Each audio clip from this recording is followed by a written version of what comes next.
الحمد لله نحمده ونستعينه ونستغفره ونؤمن به ونتوكل عليه ونعوذ بالله من شرور أنفسنا ومن سيئات أعمالنا من يهده الله فلا مضل له ومن يضلل فلا هادي له وأشهد أن لا إله إلا الله وحده لا شريك له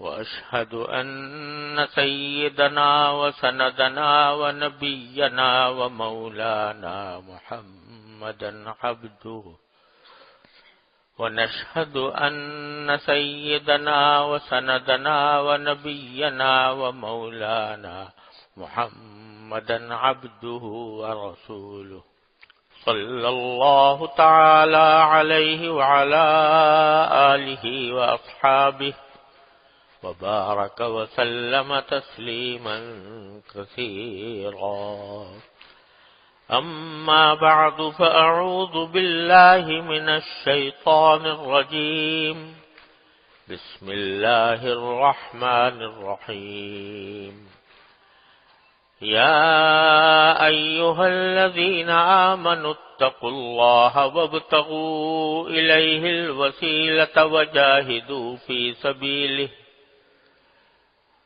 وابتغوا إليه الوسيلة وجاهدوا في سبيله لعلكم تفلحون آمنت بالله صدق الله مولانا العظيم وصدق رسوله النبي الكريم ونحن على ذلك من الشاهدين والشاكرين والحمد لله رب العالمين.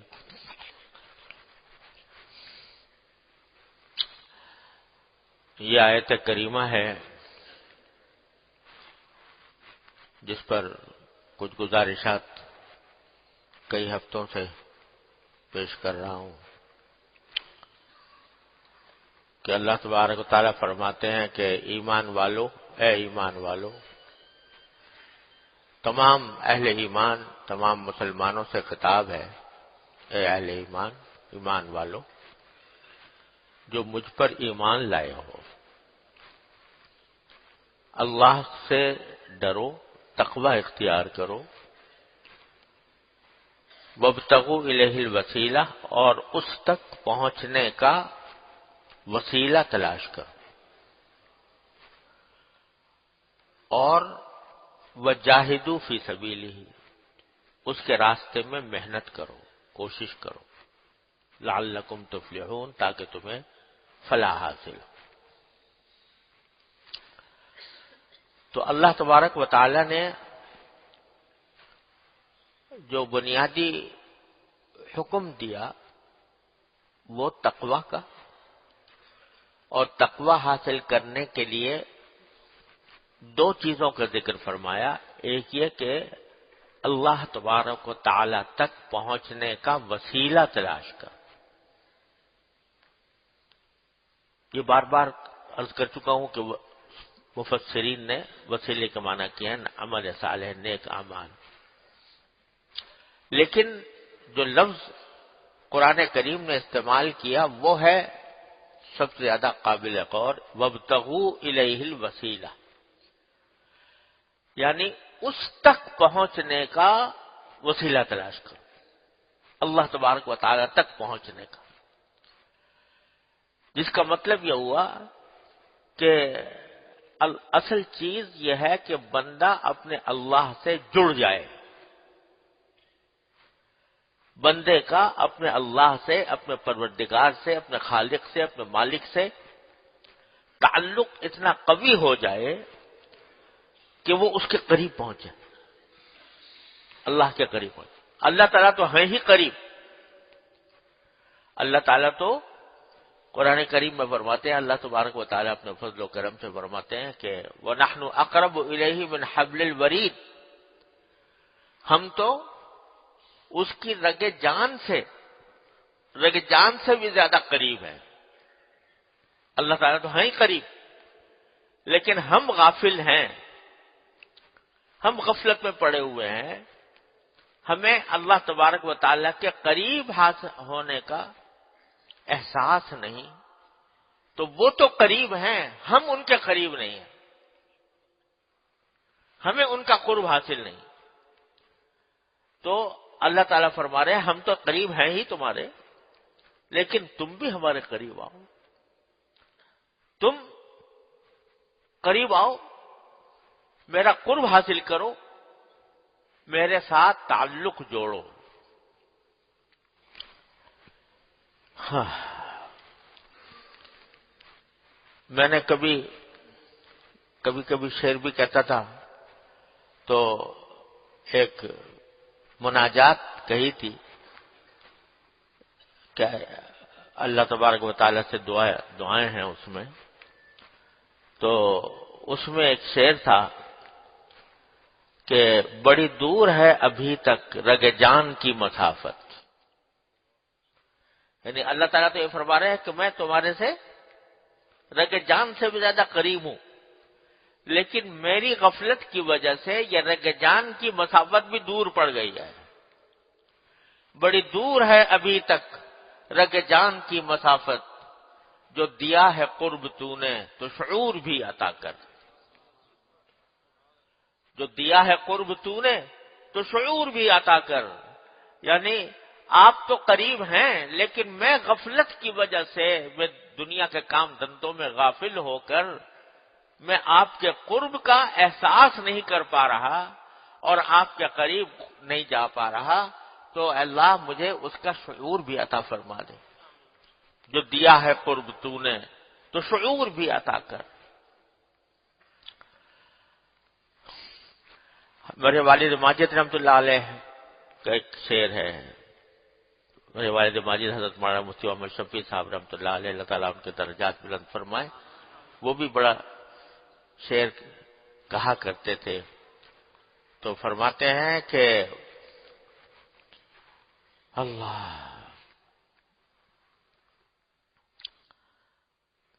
میں ہزار تجھ سے بعید ہوں، یہ عجب کہ تو میرے پاس ہے. میں ہزار تجھ سے بعید ہوں، یہ عجب کہ تو میرے پاس ہے. یعنی میں تو بھاگا جا رہا ہوں، غفلت کے اندر پڑا ہوا ہوں، آپ کے قرب کا احساس نہیں، آپ کے ساتھ تعلق میرا جڑا ہوا نہیں، لیکن آپ کہتے ہیں میں تمہارے قریب ہوں. نحن اقرب الیہ من حبل الورید. میں ہزار تجھ سے بعید ہوں، یہ عجب کہ تو میرے پاس ہے. تو اللہ تبارک و تعالیٰ تو ہیں ہی قریب. نحن اقرب الیہ من حبل الورید. وہ ہمارے دلوں کے وہ بھید بھی جانتے ہیں جو ہمیں بھی پتہ نہیں. ہمارے دلوں کے وہ بھید بھی جانتے ہیں، وہ بھی جانتے ہیں، لیکن ہم دور پڑے ہوئے ہیں اپنی غفلت کی وجہ سے، اپنی نادانی کی وجہ سے. تو اللہ تبارک و تعالیٰ فرما رہے ہیں کہ وَابْتَغُوا إِلَيْهِ الْوَسِيلَةَ. اب میرے پاس آنے کا وسیلہ تلاش کرو. میں تمہارے قریب ہوں، تم میرے پاس نہیں ہو. تم اپنے عمل سے، اپنے کردار سے، اپنے قول سے، اپنے فعل سے میرے قریب نہیں ہو، دور ہو مجھ سے. تو مجھے میرے قریب آنے کا وسیلہ تلاش کرو، تعلق میرے ساتھ مضبوط کرنے کا وسیلہ تلاش کرو. اور جتنے بھی اولیاء اللہ، صوفیاء کرام، بزرگان دین، جو بندوں کی اصلاح کے اوپر اللہ تعالیٰ نے جن کو مامور فرمایا اور جنہوں نے اپنے اصلاحی تعلق سے لوگوں کی اصلاح کی، ان سب کا بنیادی مقصد، بنیادی مرکز یہ تھا کہ بندے کا تعلق اللہ تعالیٰ کے ساتھ مضبوط کرے. تعلق مع اللہ، اللہ تبارک و تعالیٰ کے ساتھ تعلق مضبوط ہو جائے. یہی سارا مقصود یہ ہے ہر چیز کا. جو عبادت بندہ کرتا ہے اس کا مقصد یہ ہے اللہ تعالیٰ سے تعلق مضبوط کرنا. جو بندہ ذکر کرتا ہے، تلاوت کرتا ہے، قرآن شریف پڑھتا ہے، دعائیں کرتا ہے، جو کچھ بھی عبادت کی جو صورت بھی ہے، اس کا اصل مقصود اللہ جل جلالہ سے تعلق کو مضبوط کرنا، اور تعلق مضبوط کرنے کے لیے وسیلہ ہے عمل صالح، نیک اعمال۔ لیکن ان نیک اعمال کو کرنے کے لیے اللہ تعالیٰ فرماتے ہیں وَجَاهِدُوا فِي سَبِيلِهِ، اس کے لیے تمہیں کچھ محنت کرنی پڑے گی۔ گھر بیٹھے اور ہاتھ پر ہاتھ رکھ کے کوئی کام نہیں بنتا دنیا، نہ دنیا کا نہ دین کا۔ تھوڑی بہت محنت کرنی پڑتی ہے، تھوڑی بہت کوشش کرنی پڑتی ہے، تب جا کر آدمی کو کوئی اپنا مقصود حاصل ہوتا ہے، جو اس کے جس چیز کو اس نے مقصود بنایا ہوا ہے اس تک پہنچنے کے لیے کچھ نہ کچھ ہاتھ پاؤں ہلانے پڑتے ہیں اور کچھ نہ کچھ محنت کرنی پڑتی ہے، مشقت کرنی پڑتی ہے۔ دیکھو کس طرح اپنی روزی کمانے کے لیے تم مشقت کرتے ہو، صبح سویرے سے اٹھو گے، جاؤ گے، مزدوری کرو گے، محنت کرو گے، ملازمت کرو گے، کیونکہ روزی کمانی ہے تو اس کے لیے محنت کر رہے ہیں۔ محنت کے بغیر کوئی دنیا میں کوئی کام نہیں ہوتا۔ تو اتنا بڑا کام، اتنا بڑا عظیم مقصد کہ اللہ جل جلالہ سے تعلق جڑ جائے، تعلق مضبوط ہو جائے، یہ بغیر محنت کے، بغیر کوشش کے، بغیر دھیان کے کیسے ہو سکتا؟ لہذا فرمایا وجاہدوا فی سبیلہ۔ تو اللہ کے ساتھ تعلق کرنے کے لیے ضرورت ہے مجاہدے کی۔ اس کو مجاہدہ کا لفظ استعمال فرمایا اللہ تعالیٰ نے، مجاہدہ۔ مجاہدے کے معنی کیا ہے؟ کہ اپنے نفس پر زبردستی کر کے اس کو صحیح راستے پر رکھنا، زبردستی کر کے اس کو اللہ تعالیٰ کے قریب لے جانا، اللہ تعالیٰ کے ساتھ تعلق اس کا مضبوط کرانا۔ یہ مجاہدے پچھلی مرتبہ میں نے عرض کیا تھا کہ حضرات صوفیاء کرام کے پاس جب کوئی جاتا تھا تو ان سے بڑے زبردست مجاہدے کرائے جاتے تھے خانقاہوں میں، اور محنتیں کرائی جاتی تھیں تاکہ اندر کے تکبر کا بت ٹوٹے۔ انسان کے اندر، انسان جو ہے نا، وہ ذرا سا اس کو کوئی دنیا کے اندر کوئی ذرا سا منصب مل جائے، پیسہ مل جائے، شہرت مل جائے، کوئی تعریف کر دے، تو اس کے دل میں تکبر کا بت پرورش پاتا ہے، اور وہ تکبر کا بت جو ہے جو اس کو اللہ تعالی سے دور کرتا ہے، اللہ تعالی سے قریب جانے سے روکتا ہے وہ۔ تو پتہ نہیں، اور اسی طرح کے کئی امراض پیدا ہوتے ہیں، تکبر پیدا ہوتا ہے، حسد پیدا ہوتا ہے، دکھاوا پیدا ہوتا ہے، اور دوسروں کے ساتھ آدمی کا تعلق جو ہے وہ اکھڑ قسم کا بن جاتا ہے، خود غرضی پیدا ہوتی ہے۔ یہ امراض پیدا ہو جاتے ہیں بندے کے دل میں، تو اس کو دور کرنے کے لیے، ان بیماریوں کو دور کرنے کے لیے مجاہدے کرائے جاتے ہیں۔ جیسے پچھلی مرتبہ میں نے واقعہ سنایا تھا کہ حمام جھونکنے کو لگا دیا ایک شہزادے کو کہ تم یہ کام کرو، تو اسی طریقے سے اور بڑے بڑے مجاہدے، ریاضتیں کی جاتی تھیں، تب جا کر کہیں آدمی بنتا تھا۔ حضرات صحابہ کرام رضی اللہ تعالیٰ عنہ اجمعین کو دیکھو کہ ان کے مجاہدے کیا تھے، کفار و مشرکین سے اذیتیں برداشت کر رہے ہیں۔ مکہ مکرمہ میں، مکی زندگی میں صحابہ کرام پر کیا کیا مصائب نہیں توڑے گئے، کیا کیا اذیتیں ان کو نہیں دی گئیں، مگر حکم یہ تھا کہ صبر کرو۔ ہتھیار کا جواب ہتھیار سے دینے کی اجازت نہیں تھی۔ کوئی ظلم توڑ رہا ہے، برداشت کر لو، صبر کرو، وَاصْبِرْ وَمَا صَبْرُكَ إِلَّا بِاللَّهِ، یہ حکم تھا۔ یہ کیوں؟ اس لیے کہ ابھی تک مقصود تھا کہ جو باطن کے جو احوال ہیں ان کو مزکہ اور مجلہ کرنا مقصود تھا، ان کو صاف، ان کو بیماریوں سے پاک کرنا تھا، اور تربیت کرنی تھی، مجاہدہ کرانا تھا، تاکہ دل تو چاہ رہا ہے کہ یہ مجھے ایک تھپڑ مار رہا ہے تو میں 2 تھپڑ ماروں اس کے، دل تو یہ چاہ رہا ہے، لیکن کہا جا رہا ہے کہ نہیں، صبر کرو، یہ نفس کی مخالفت کرا کے پورے 13 سال مکی زندگی کے اس طرح گزرے ہیں کہ صحابہ کرام کو ہتھیار اٹھانے کی اجازت نہیں ہے۔ کیوں؟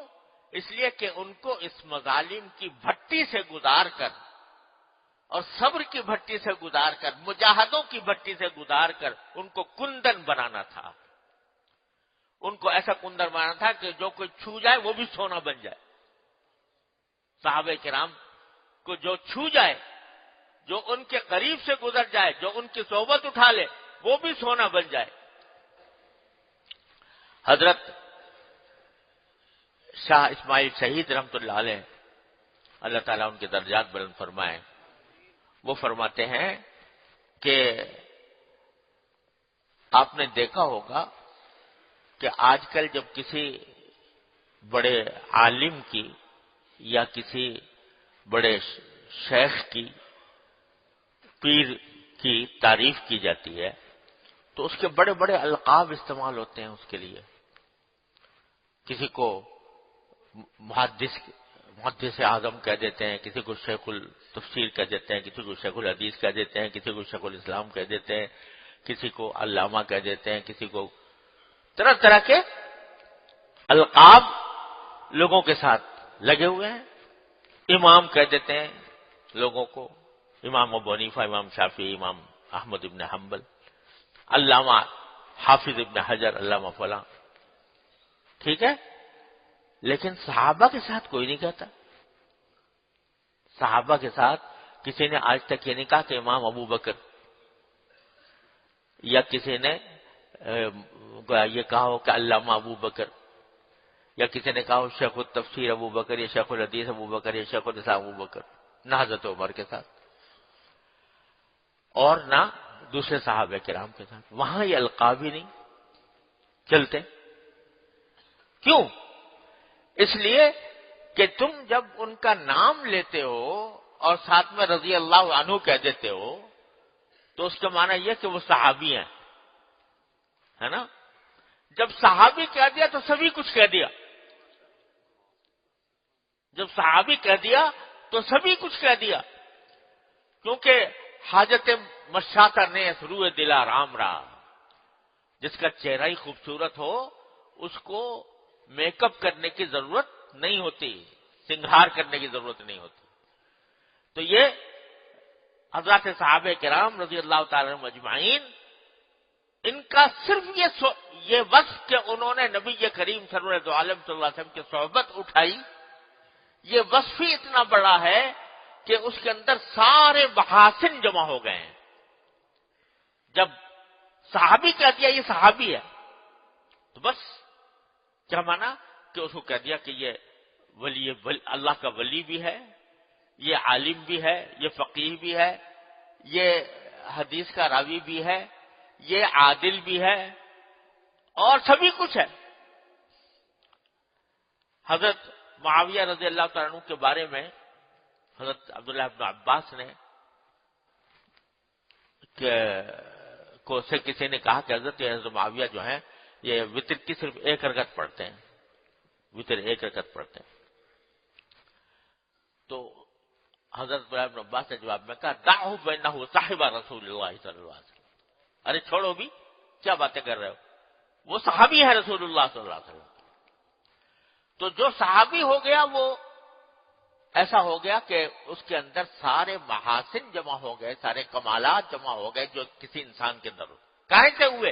13 سال کے مجاہدوں سے۔ 13 سال کے مجاہدے ان کے جو پہلے اسلام لائے تھے اور جتنا بعد میں پھر جہادوں کے ذریعے مجاہدات ہوئے، ان کے ذریعے اللہ تعالیٰ نے ان کو کہاں سے کہاں پہنچا دیا کہ جیسا میں نے کہا تھا جو ان کو چھو کر بھی گزر گیا وہ سونا بن گیا، کندن بن کے نکلے صحابہ کرام۔ تو بڑے بڑے مجاہدات کیے گئے، صحابہ کرام نے کیے، تابعین نے کیے، تبع تابعین نے کیے، بزرگان دین نے کیے، اولیاء کرام نے کیے، صوفیاء کرام نے کیے، تاکہ دل سے جو نفس کی بیماریاں ہیں وہ دور ہوں اور اللہ تبارک و تعالیٰ کے ساتھ قرب پیدا ہو۔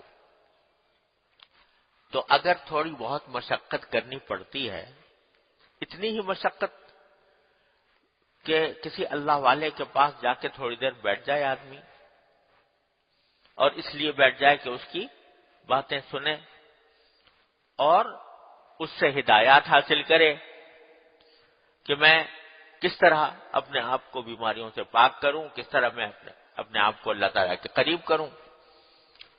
یہ کم از کم اتنا مجاہدہ تو کر لے، اور کچھ نہیں تو صحبت کے ذریعے، بزرگوں کی صحبت کے ذریعے اللہ تبارک و تعالی بہت تیزی سے اصلاح فرماتے ہیں، اور اس کے نتیجے میں انسان کے باطن کی بیماریاں جو ہیں، آدمی کو پتہ بھی نہیں ہوتا میں کس باطنی بیماری میں مبتلا ہوں.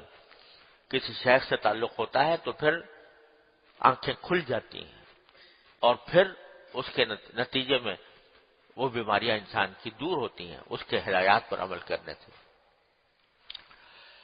اور جیسا چونکہ ہم لوگ اس دور میں پیدا ہوئے ہیں، کمزور ہیں، اور بڑے بڑے مجاہدات ہم سے مشکل ہے انجام پانے، ان کا تحمل مشکل معلوم ہوتا ہے، تو آخر دور میں حکیم الامت حضرت مولانا اشرف علی صاحب تھانوی قدس اللہ تعالیٰ سرہ کو اللہ تعالیٰ نے ایسا مجدد بنا کر بھیجا کہ انہوں نے اس طریق کی تجدید کر کے ہم جیسے کمزوروں کے لیے بھی اس کو آسان بنا دیا، اور ایسے نسخے بتا دیے، ایسے طریقے بتا دیے کہ جن کے ذریعے آدمی بہت زیادہ جو پہلے مشقتیں اٹھاتے تھے اس کی بجائے جلدی سے اور آسانی سے بندہ جو ہے تعلق مع اللہ کی منزل تک پہنچ جائے. ایسے نسخے بھی بتا گئے، اللہ تعالیٰ ان کے درجات بلند فرمائے.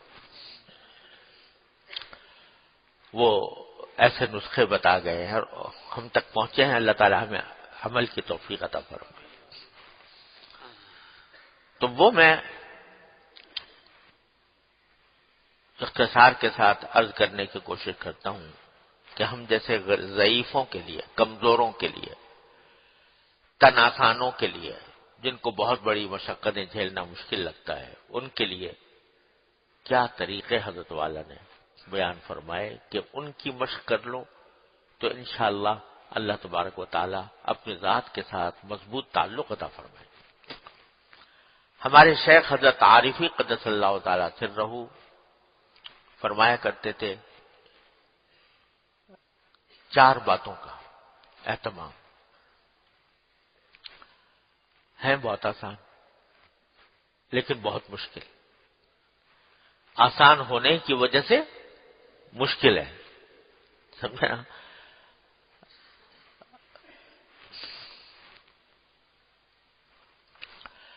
تو آسان ہونے کی وجہ سے مشکل ہے. ان کو اگر ویسے ہی بیان کر دیتے ہیں لوگ سمجھتے ہیں کہ یہ کیا بات ہوئی، اتنے آسان. لیکن جب عمل کرنے کے لیے کا وقت آتا ہے تو کہتے ہیں اچھا بھائی کل سے شروع کریں گے، پرسوں شروع کریں گے، وہ ٹل ٹلا کر وہ رہ جاتا ہے.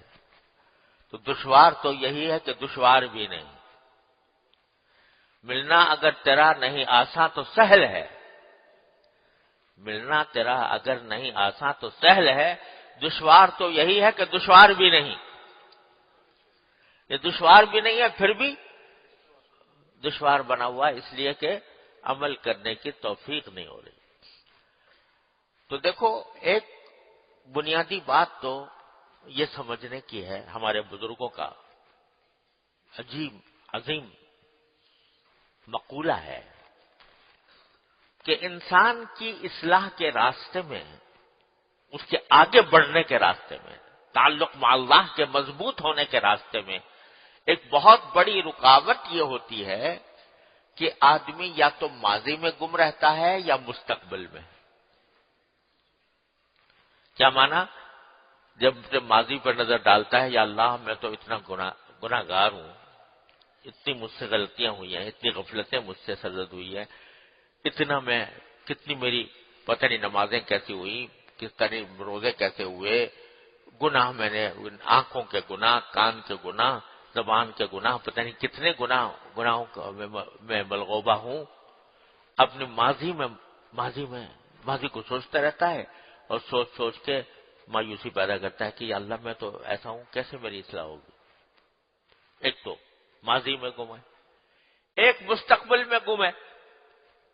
کیا کہ اگر میں کوئی اچھا کام شروع کروں تو کب تک قائم رہوں گا اس پر؟ کہیں پھسل نہ جاؤں، کہیں بہک نہ جاؤں، کہیں میں غلط راستے پر نہ پڑ جاؤں، گناہ دوبارہ میرے مسلسل سرزد نہ ہو جائے. تو مستقبل میں گم رہتے ہیں. بہت سے لوگ جو ہے نا کسی اللہ والے سے تعلق قائم کرنے میں اس لیے گھبراتے ہیں کہ تعلق قائم کرنے میں، اور اس لیے گھبراتے ہیں کہ بھئی میں بیعت تو کر لوں گا کسی کے ہاتھ پر، اس پہ قائم کیسے رہوں گا؟ کہیں میرا پاؤں نہ پھسل گیا، کہیں میں بھٹک تو نہیں جاؤں گا. اس چکر میں پڑے رہتے. حالانکہ ماضی کا تو قصہ یہ ہے کہ اللہ تعالیٰ نے اتنا آسان بنا دیا کہ تم ایک مرتبہ جی بھر کے توبہ استغفار کر لو. سمجھے؟ ایک مرتبہ جی بھر کے اور توبہ کر لو. یا اللہ استغفر اللہ ربی من کل ذنب واتوب الیہ. 2 رکعتیں پڑھ لو، توبہ کی. چلو نہیں پڑھو تو ویسے ہی دل بھر کے اللہ تعالیٰ کے سامنے خوب عاجزی سے کہہ دو یا اللہ بہت گناہ کیے ہیں، سارے گناہوں سے توبہ کرتا ہوں،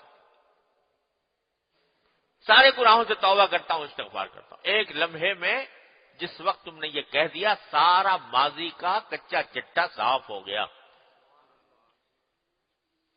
ماضی کا سارا کچا چٹا صاف ہو گیا جس وقت تم نے یہ کہہ دیا استغفر اللہ ربی من کل ذنب واتوب الیہ. سارے ماضی کا قصہ پاک ہو گیا. اس مالک الملکوت، اس رحیم و کریم نے یہ ایسا نسخہ دے دیا ہے ہر شخص کو، کتنا ہی گناہگار ہو، کتنا ہی بدکار ہو، کتنا ہی فاسق و فاجر ہو، کتنے گناہ سے 70 سال عمر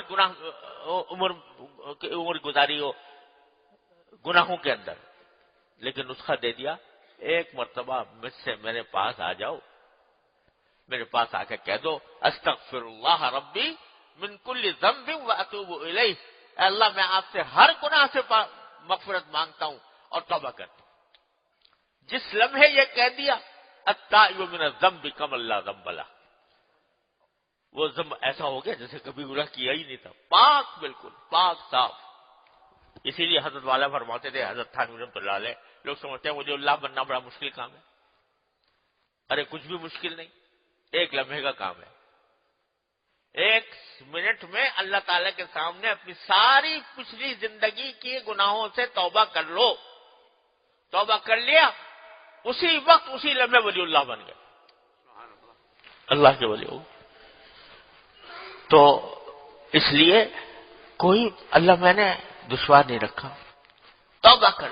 اللہ تعالیٰ کہتے ہیں آ جاؤ میرے پاس، یا ایھا الذین آمنوا توبوا الی اللہ. اپنے بار تعالیٰ فرما رہے ہیں توبہ کر لو، استغفار کر لو، توبہ کر لو، استغفار کر لو. تو جب توبہ کر لی تو توبہ کرنے سے ماضی کا سارا کچا چٹا پاک ہو گیا، اللہ تعالیٰ کے فضل و کرم سے پاک ہو گیا. کوئی اس میں تأمل ہی نہیں کرنا چاہیے، یہ سوچنا کہ میری توبہ قبول ہوئی کہ نہیں ہوئی. ارے کچھ اللہ میں کیوں نہیں کریں گے توبہ قبول؟ اگر سچے دل سے توبہ کرو گے کیوں قبول نہیں کریں گے؟ وہ کہہ رہے ہیں آ جاؤ میرے پاس، آ جاؤ، توبوا الی اللہ ایھا المؤمنون، میری طرف رجوع کر لو. اور ہمارے اکابر نے فرمایا کہ جب بندہ توبہ کر لیتا ہے گناہوں سے تو وہ گناہ اس کے نامہ اعمال ہی سے مٹا دیے جاتے ہیں. کیا مانا؟ کہ وہاں پر بھی جب نامہ اعمال آئے گا تو یہ نہیں ہوگا کہ لکھا ہوا فلاں فلاں گناہ کیے تھے اور ہم معاف کر دیے ہم نے، نہیں، وہ ہوں گے ہی نہیں. نکلے ہوئے ہوں گے، نام اعمال سے نکلے ہوئے ہوں گے، جب بندہ گناہ سے توبہ کر لے اللہ تعالیٰ کی بارگاہ میں۔ تو ماضی کے بارے میں تو سیدھا سادہ نسخہ یہ ہے کہ آج بھی بندہ استغفار کر لے اللہ تبارک و تعالیٰ سے، اور آئندہ کا جو خیال آتا ہے کہ بھئی آئندہ پتہ نہیں میں قائم رہوں گا کہ نہیں رہوں گا، اس کے لیے اللہ ہی سے مانگ لو، اللہ ہی سے استعاذہ کر لو، یا اللہ میں پناہ مانگتا ہوں۔ نبی کریم صلی اللہ علیہ وسلم نے مانگی ہے، دعائیں مانگی ہے، اللہم انی اعوذ بک من الحور بعد الکور، یا اللہ میں حالات کی تبدیلی سے آپ کے پناہ، اللہم انی اعوذ بک من زوال نعمتک وتحول عافیتک وفجاءۃ نقمتک وجمیع سخطک۔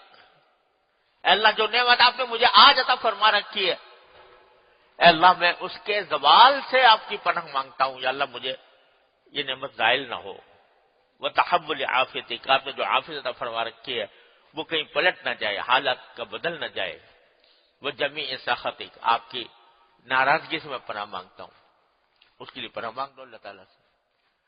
تو ماضی اور مستقبل، اس میں تو ماضی کو قصہ پاک کرو توبہ کر کے، مستقبل کا قصہ پاک کرو اللہ تعالیٰ سے استعاذہ کر کے، اے اللہ میں آپ کی پناہ مانگتا ہوں، جو مجھے اندیشے پیدا ہو رہے ہیں، جو خطرات آ رہے ہیں، جو وساوس مجھے پریشان کر رہے ہیں، میں ان سب سے آپ کی پناہ مانگتا ہوں۔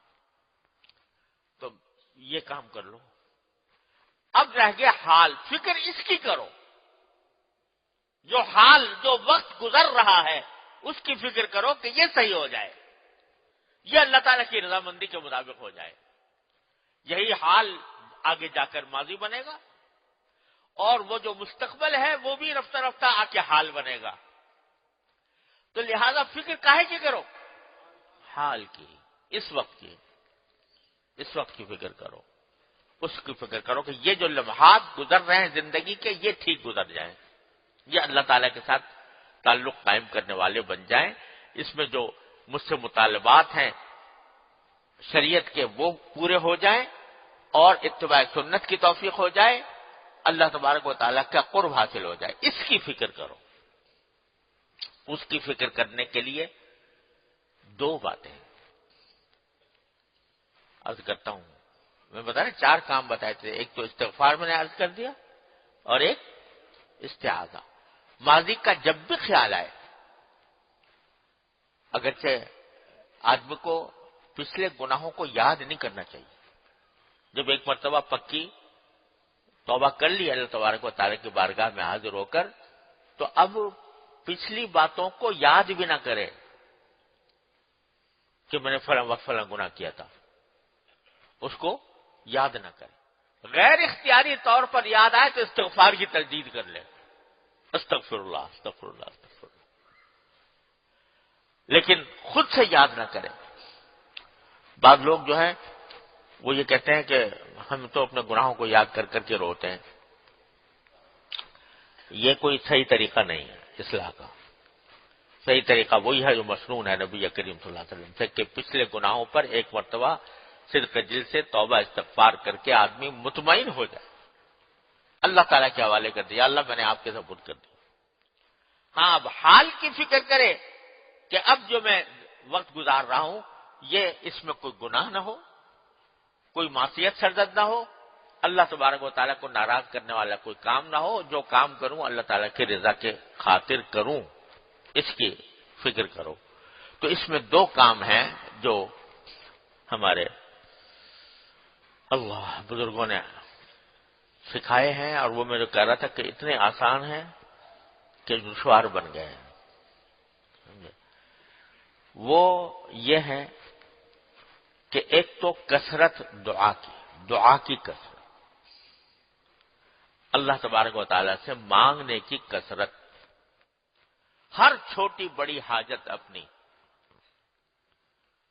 ہر چھوٹی بڑی حاجت اللہ تعالیٰ سے مانگنے کی عادت ڈالو۔ دیکھو اگر غور کرو تو ہر انسان کو ہر وقت کسی نہ کسی چیز کی حاجت رہتی ہے، کوئی حاجت سے خالی ہے؟ آدمی ہم یہاں پر بیٹھے ہیں تو ہمیں روشنی کی حاجت ہے، ہمیں اگر گرمی لگ رہی ہے تو ٹھنڈک کی حاجت ہے، اگر سردی لگ رہی تو گرمی کی حاجت ہے، پیاس لگ رہی تو پانی کی حاجت ہے، باہر نکلیں گے یہی دماغ پر حاجت ہے، باہر نکلیں گے گھر کیسے جائیں گے، سواری کی حاجت ہے، سواری میں بیٹھ گئے تو ٹریفک آسان ہو جائے، آسانی سے پہنچنے کی حاجت ہے۔ ہزار حاجتیں انسان کے ساتھ لگی ہوئی ہیں، ہر وقت کوئی لمحہ خالی نہیں ہے جس میں کوئی نہ کوئی حاجت انسان کے ساتھ لگی ہوئی نہ ہو۔ تو بندہ اس بات کی عادت ڈالے کہ ہر چھوٹی سے چھوٹی حاجت بھی میں اپنے پروردگار سے مانگوں گا۔ یا اللہ گرمی لگ رہی ہے، اچھا موسم اچھا کر دیجئے۔ یا اللہ سردی لگ رہی ہے، گرماہٹ عطا فرما دیجئے۔ یا اللہ بھوک لگ رہی ہے، کھانا اچھا کھلا دیجئے۔ کھانا سامنے آ گیا، یا اللہ لذت کے ساتھ کھلا دیجئے۔ یا اللہ اس کو میرے لیے صحت کا ذریعہ بنا دیجئے، عافیت کا ذریعہ بنا دیجئے۔ تو جو حاجت بھی ہے وہ اللہ تعالیٰ سے مانگنے کی عادت ڈال لے آدمی۔ حدیث میں آتا ہے کہ نبی کریم صلی اللہ علیہ وسلم نے ارشاد فرمایا کہ اگر کسی بندے کا جوتے کا تسمہ بھی ٹوٹ جائے تو اللہ تعالیٰ سے مانگے۔ جوتے کا تسمہ ٹوٹ جائے، اب تسمہ ٹوٹ جائے تو بھئی موچی کے پاس جاؤ، اس سے بنواؤ۔ یہ فرماتے ہیں نہیں، اللہ میاں سے مانگو۔ کیا مطلب؟ کہ وہ چیزیں جن کے بارے میں تم یہ سمجھ رہے ہو کہ یہ صرف ظاہری اسباب کے تحت ٹھیک ہوں گی، یہ تمہارے دماغ میں خلل ہے۔ اسباب تو کسی مسبب کے ہاتھ میں ہے۔ کوئی سبب ایسا نہیں ہے کہ جو بذات خود کوئی تاثیر رکھتا ہو، کوئی دوا ہو، کوئی کھانا ہو، کوئی علاج ہو، کوئی ڈاکٹر ہو، کوئی طبیب ہو، اپنی ذات میں کسی کے اندر تاثیر نہیں۔ تاثیر تو صرف ایک تاثیر دینے والے کے پاس ہے۔ تو جو اسباب ہے وہ اسی کی تاثیر سے اس کے اندر اثر پیدا ہوتا ہے۔ تو یہ جو فرمایا کہ جوتے کا تسمہ ٹوٹ جائے تو اللہ تعالی سے مانگو، یہ نہیں فرمایا کہ موچی کے پاس جا کر ٹھیک کراؤ، اس واسطے کہ موچی ملے گا کب؟ جب وہ چاہے گا۔ موچی راضی ہوگا کب یہ کام کرنے پر؟ جب وہ چاہے گا۔ تم اس سے کام کرانے پر راضی ہوگے تب جب وہ چاہے گا۔ پھر وہ کام کرنے بیٹھے گا تو اس کا کام ٹھیک اس وقت ہوگا جب وہ چاہے گا۔ جتنے دنیا کے کام ہیں وہ جب تک کہ اللہ تبارک و تعالیٰ کی مشیت نہ ہو، انسان دنیا میں کوئی کام نہیں کر سکتا۔ لہذا ہر چیز اللہ تعالیٰ سے مانگنے کی عادت ڈالو، اللہ تعالیٰ سے مانگنے کی عادت ڈالو کہ یا اللہ، یعنی ہر وقت آدمی کا، بندے کا کچھ نہ کچھ مانگنے کی عادت پڑی رہے بندے کو۔ یا اللہ میں گھر سے باہر نکلا ہوں، اچھی سواری مل جائے، یا اللہ سواری میں بیٹھ گیا ہوں، آسانی کے ساتھ مجھے منزل تک پہنچا دیجیے۔ یا اللہ راستے میں سے گزر رہا ہوں، میری نگاہیں دھوکہ نہ کھائیں، میری نگاہیں بھٹکے نہیں، نگاہوں کا کوئی گناہ مجھ سے سرزد نہ ہو۔ یا اللہ میں اب فلاں مجلس میں جا رہا ہوں تو غیبت سے مجھے بچا لیجیے گا، میں وہاں پر جا کے بیٹھوں گا تو لوگ باتیں کریں گے، یا اللہ مجھے غیبت سے بچا لیجیے گا، ایسی بات سے بچا لیجیے گا کہ جو آپ کو ناراض کرنے والی ہو۔ جس مجلس میں جاؤ جانے سے پہلے مانگ لو۔ تو اگر اس کی عادت پڑ جائے دعا کی، اور یہ میرے مالک کا ایسا کرم ہے کہ دعا کے لیے اللہ میاں نے کوئی شرط نہیں رکھی،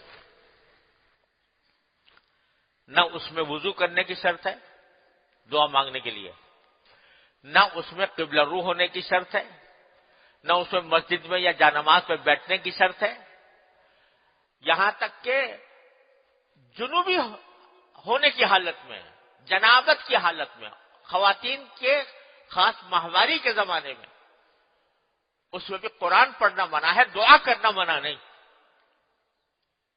دعا کرنا منع نہیں۔